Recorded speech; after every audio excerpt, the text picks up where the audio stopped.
మరోవైపు విశాఖలో కూడా తీవ్ర విషాద ఛాయలుకున్నాయి. విశాఖకు చేరుకున్నారు పహల్గాం బాధితులు. గుండె చిక్క పట్టుకుని వచ్చారు టూరిస్టులంతా కూడా. చంద్రమౌళితో పాటు టూర్కు వెళ్లిన మరో 2 జంటలు అందరూ కూడా విశాఖకు చేరుకున్నారు. కళ్ల ముందే తమ తోటి వ్యక్తిని చంద్రమౌళిని చంపేశారంటూ కన్నీరు మున్నీరవుతున్నారు బాధితులు.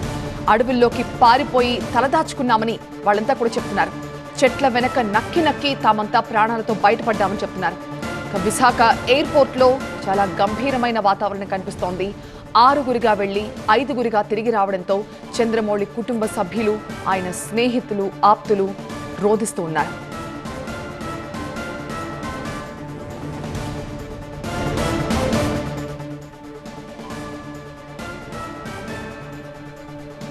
అందరూ వీళ్ళకి వెళ్ళి వ్యాలీలో కొద్దిగా దిగి మళ్ళీ హిల్ కొండ స్లోప్కి ఎక్కి అలా కిందకి డౌన్ అనమాట. ఆ చెట్టు దగ్గర ఈయన చెట్టు దగ్గర ఉన్నారు, ఆ వెనక 2 చెట్టు దగ్గర ఆడవాళ్ళు ఉన్నారు, ఈయన మిస్సెస్ ఒక చెట్టు దగ్గర ఉన్నారు, నేను చెట్టు దగ్గర ఉన్నాను. చెట్టు దగ్గర ఒకళ్ళు దాక్కున్నాం. వాడు చంద్రమౌళి గారు ఆయన ముందు ఉన్నారు. వాడు వచ్చేసరికి ఆయన ముందు ఉన్నాడు. ఉండడంతో ఆయన చూసి కూర్చో అన్నాడట. అంటే అది నేను చూడలేదు, బట్ అది ఇలాగ ఫైర్ చేయటం మాత్రం నేను చూశాను. అంటే అది అరౌండ్ 200 మీటర్స్ దూరంలో జరిగింది. అక్కడ ఏంటి చిన్న షాప్స్, హోటల్స్ ఉన్నాయి. అక్కడ వాళ్ళు ఫైరింగ్ స్టార్ట్ చేశారు. నేను 3-4 కింద పడి ఉండి చూశాను. ఆ పక్కన ఆడవాళ్ళు ఏడుస్తూ గట్టిగా ఏడవడం, అరుస్తుంటే చూశాను. ఏముందండి, ఎవరు లేరు, ఎవరు ఆపేవాళ్ళు లేరు. ఆపేవాళ్ళు లేకపోతే ఉంది, గన్ పట్టుకుని ఇలా వస్తూ అలా కాల్చుకుంటూ వెళ్ళిపోతున్నాడు. AK-47. మరి నేను వర్ణించలేను, మాటలతో వర్ణించలేని ఇదండి. ఆ అనుభవమే అసలు మాటలతో వర్ణించలేమండి. చావు వరకు వెళ్ళి వెనక్కి వచ్చాం, మృత్యు చూసి వచ్చామండి, అంతే కదా. ఏమి ఆడవాళ్ళని వదిలేశారు, నేను మగవాడిని. అది నన్ను చూసింటే డెఫినెట్గా నన్ను కాల్చుంటారు. ఇంత సరదాగా వెళ్ళాము, అన్నీ బాగానే చూసామండి. ఆ లాస్ట్లో అక్కడ వెళ్ళేటప్పటికి అదృష్టవశాత్తు టాయిలెట్స్ కానీ మేము ఆ చివరికి వెళ్ళటం మేము బ్రతికిపోయామండి.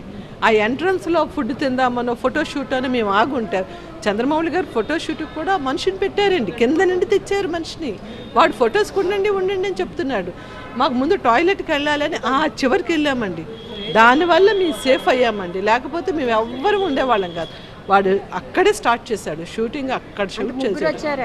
వాళ్ళు 3 ఉన్నారు. బయటికి లాగామండి ఒకళ్ళొకళ్ళం, ఇంకా లాగేసి పరిగెట్టామండి. దాటి కొంచెం పైకి ఎక్కామండి. కాళ్ళలో శక్తి చాలక చెట్ల దగ్గర ఇలా ఉండిపోయామండి. ఆయన ఒక చెట్టు దగ్గర ఆయనకు దొరికిపోయారండి పాపం. మాకు అక్కడ హాస్పిటల్ దగ్గర ఆవిడ కనిపించింది. ఆవిడంది, నా భర్తను చంపావు, నన్ను కూడా చంపి ఇంకెందుకు నన్ను ఉంచుతున్నావంటే, లేదు ఏంటి మమ్మల్ని బ్యాట్ చేద్దాం అనుకుంటున్నారా, మేము ఆడవాళ్ళని పిల్లల్ని మేమేం చేయం, మేము కేవలం మగవాళ్ళని ఇచ్చేస్తాం, మీరు అందరూ బీజేపీకి ఓట్ చేశారు కదా, మీకు అవ్వాలి అంటే. అసలు వీడు గన్ను పట్టుకుని వచ్చిన వాడు టెర్రరిస్టు పోలీస్ డ్రెస్లో ఉన్నాడండి. ఆ డ్రెస్ వాళ్ళు వేసుకుంటారు, ఆర్మీ యూనిఫామ్ లాంటిది వేసుకున్నాడు వాడు.